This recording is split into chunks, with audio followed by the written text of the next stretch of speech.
Welcome to Words on the Outside with Laura Bynum. This week's reading is provided by author Jan Newharth, whose Hunt country mystery suspense novels have received critical acclaim. Enjoy this reading from Chapter 3 of her novel, The Kill. Swollen clouds hugged the spine of the Blue Ridge, spilling tendrils of fog over the patchwork of horse farms sprawled lazily across the Shenandoah Valley. Margaret Southwell eyed the drab morning sky and flicked the wiper lever up a notch as her pickup truck clunked through a pothole on St. Louis Road. Looks like the Farmer's Almanac let us down, Duchess.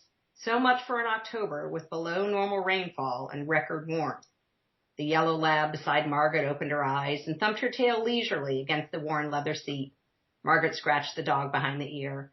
Oh, I know, it makes no difference to you. You'll head straight for the pond and end up wet anyway. She eased the truck around the blind curve that hid the entrance to the Steeplechase Racecourse at Longmeadow Park, moaning as her back absorbed the jolt of another pothole. Thank God the repaving project was due to be completed before race day.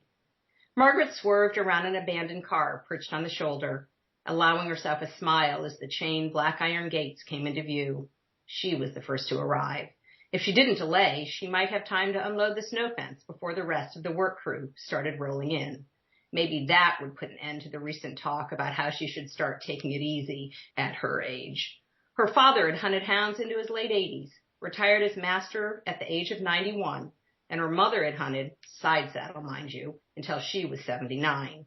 With that gene pool, she didn't plan on slowing down anytime soon.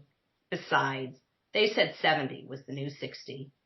Margaret parked the truck in front of the gates and tugged a waxed rain hat over her tightly permed gray curls. Stay put, Duchess. I'll be right back. She grabbed her Barber coat off the seat back and opened the door, shrugging into the olive green jacket as she stepped down from the cab. The ornamental gates squawked in protest as Margaret swung them inward, one at a time, fastening each side with an iron hook to the sturdy white wooden fencing that bordered the 250-acre estate. She drove through the entrance and followed the gravel road, which dipped and swelled with the terrain as it wound around the perimeter of the steeplechase course. The blazing hues of crimson and gold foliage provided a brilliant backdrop to the foggy, faded green of the racecourse. Margaret inhaled deeply, capturing the serenity.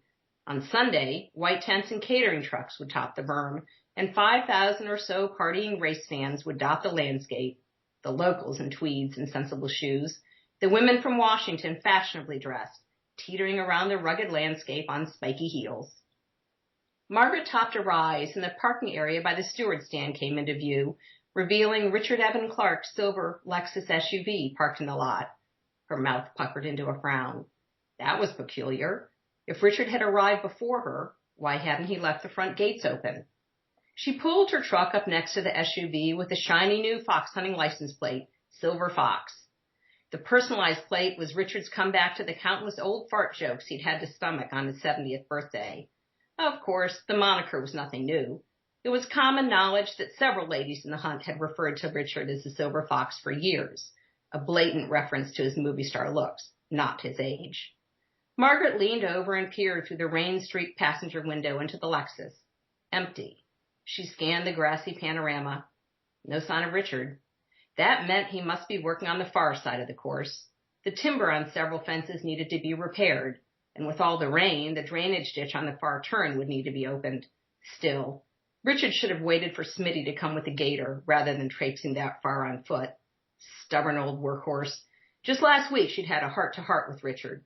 Pointed out now that he was in his 20th season as master of the Middleburg Foxhounds, it was due time others helped shoulder more of the burden. But from the look of things, her advice had just gone in one ear and out the other. Margaret killed her pickup's engine and opened the door. She should be able to spot him from the upper deck of the steward stand. Come on, Duchess, let's go find Richard. The lab slid stiffly from the cab, sniffed at the blowing mist that blasted her face, and stretched into a walk, nose to the ground, heading in the direction of the pond. Margaret tugged a box of race programs from behind her seat and shouldered the truck door closed. Hold on, girl, I have a delivery to make first. Then you can have your swim. Duchess circled back and they set off toward the steward stand, Margaret's wellies crunching on the bluestone path. She noted the way the two-story green and gray wooden tower glistened through the drizzle and gave a grunt of satisfaction. What a difference the fresh coat of paint made. She had raised hell when Richard had suggested they could get by another year without a paint job. What kind of an impression would that make on the race announcer and judges? Not to mention the hoarded VIPs. It would be like inviting guests for dinner and using mismatched everyday dishes just because you were too lazy to hand wash the good china. A pair of crows circled the weathered cedar shingle roof, cawing as they landed on the railing of the upper deck. Damn birds. She and Richard had spent the better part of a morning scraping droppings off the railing before the paint job. Now the crows were back, mucking it up again. Margaret pursed her lips at the sight of the plastic owl perched in the center of the rail. She had told Richard it wouldn't do a lick of good, that he was just throwing good money away. But he had insisted on buying the damn thing anyway. She figured it could only be pride that prevented him from removing the useless deterrent, given the fact that the crows used it as a roosting place. Margaret waved her hand toward the stand. Go on, Duchess. Go get 'em, girl. Duchess cocked her head and looked at Margaret, her tail swaying in a low wag. One of the crows let out a loud caw, and Margaret gestured toward the stand again.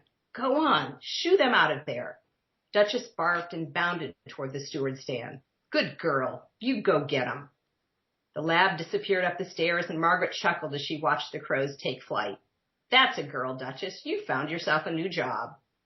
As she shifted the box of programs to her left arm and reached for the stair railing, Duchess's bark deepened to a growl. Margaret grasped the handrail. It's okay, girl. That's enough. You scared them away. Duchess responded with a shrill bark, and Margaret tilted her head toward the top level of the steward's stand, attempting to see the lab through the slats in the gray stairs. What on earth had gotten into her? Had the crows flown back? She reached the mid-deck landing, and as she rounded the corner, she saw Duchess backed against the rear railing of the top deck, a growl rumbling in her throat. All right, Duchess, that's enough. Duchess's brown eyes flitted toward Margaret, then back across the steward's stand. Margaret neared the top of the stairs and stretched up on her tiptoes to peer at the outside rail. The crows were gone. So what was Duchess raising such a ruckus about? The knee wall blocked Margaret's view of the deck flooring, but from what she could see, the top level was completely empty except... She cackled as her eyes settled on the plastic owl. Duchess, you silly dog. That bird won't be flying anywhere, no matter how hard you try to scare it off. Come on over here and I'll show you. It's just a useless blob of plastic. She patted her thigh as she rounded the corner. Come on. A moan swelled in Margaret's chest. The box of programs thudded to the deck and spilled down the steps as she stumbled forward and dropped to her knees beside Richard.